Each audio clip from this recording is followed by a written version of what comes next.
اس دور میں یہ جو شخصیت ہے شیخ احمد کھٹو گنج بخش، یہ 14ویں صدی کے آخر میں 15ویں صدی کے انیشل پیریڈ میں یہاں احمد آباد آئے اور یہاں آ کر انہوں نے خانگاہ بنائی۔ خانگاہ کیا ہوتی تھی؟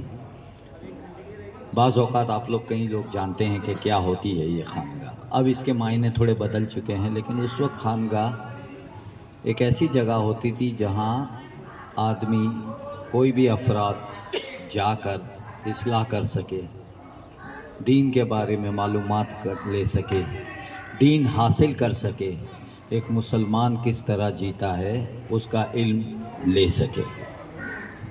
خانگاہوں کے معنی وقت چلتے بدل گئے، تو تبلیغ کا ایک مرکز اسے خانگاہ آپ کہہ سکتے ہیں۔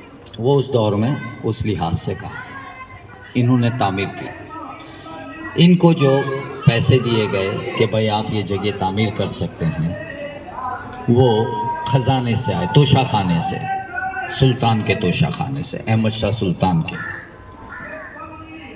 اور احمد شاہ سلطان کے شیخ احمد کھٹو گنج بخش پیر بھی تھے۔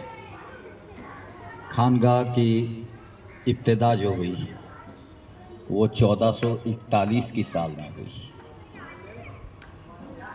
اور خود شیخ احمد کھٹو گنج بخش رحمۃ اللہ نے اپنی نگرانی میں، اپنے سپرویژن میں اس خانگاہ کو بنوایا۔ اس کی جو طرز و تعمیر ہے، اس کا جو نقش و نگار ہے اس پورے کمپلیکس کا، یہ ایک پرٹیکولر سٹائل کہی جاتی ہے جسے کہا جاتا ہے انڈو اسلامک آرکیٹیکچر۔ اس کے دوسرے سینونیمس نام ہیں سولنکی آرکیٹیکچر۔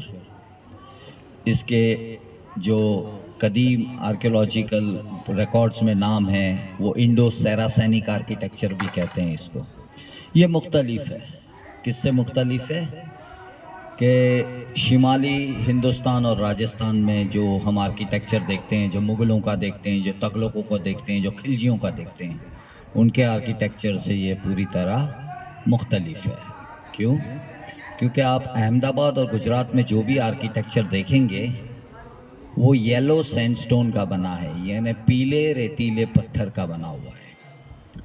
پیلے ریتیلے پتھر کے اندر ایک تاثیر ہے کہ وہ بہت کمزور ہوتا ہے، اس کو جب آپ تراشنے کی کوشش کرتے ہو وہ ٹوٹ جاتا ہے، باوجود اس کے خوبصورت نقاشی کی گئی ہے۔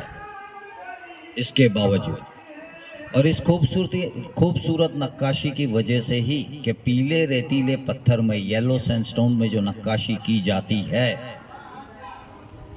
اس میں اتنی اچھی جالی کا کام ہوتا ہے، حالانکہ وہ ٹوٹ جاتا ہے باوجود اس کے کرا گیا ہے گجرات میں۔ اسی لیے ہماری جالی والی مسجد اور دوسری جو قدیم عمارتیں ہیں ہمارے سلطنت وقت کے دور میں، ان سب کا پوری دنیا میں نام ہے۔ ہزاروں کی تعداد میں سفری باہر سے آتے ہیں، اور ہماری جالی والی مسجد ایک چھوٹی مسجد ہے۔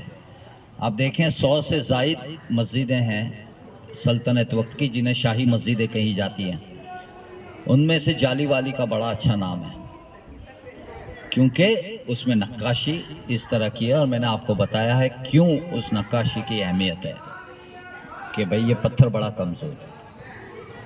تربت کی طرف نظر ڈالیں آپ سامنے اور دیکھیں کہ ہر جالی الگ ہے، زیادہ تر جالی الگ ہے۔ آسان کام یہ ہوتا کہ ایک ہی ڈیزائن سلیکٹ کی جاتی اور اسی کو بنا کے لگا دیا جاتا، لیکن ہر ڈیزائن الگ ہے۔ دیکھیے آپ غور کیجیے، اور عموماً آپ سلطان اور ایک یہ بارادری، اسے کہتے ہیں بارادری، اسے 16 کھمبا بھی کہا جاتا ہے۔